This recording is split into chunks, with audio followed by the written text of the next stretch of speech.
कृपया सर्व प्रवाशांनी इकडे लक्ष द्या। फलाट क्रमांक 1 वर केळी खाऊन साल फेकणारे आजोबा,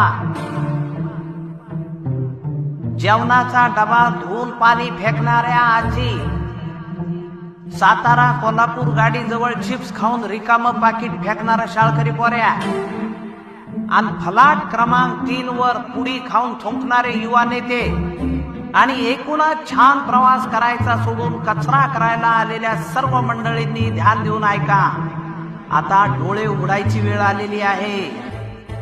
स्वच्छता ही काही एकट्या दुकट्या माणसाची जबाबदारी नाहीये, ती सर्वांची जबाबदारी आहे। घाणीचा वास माणूस पाहत नाही, तो जसा सामान्य माणसाच्या नाकात शिरतो तसा व्हीआयपीच्या पण।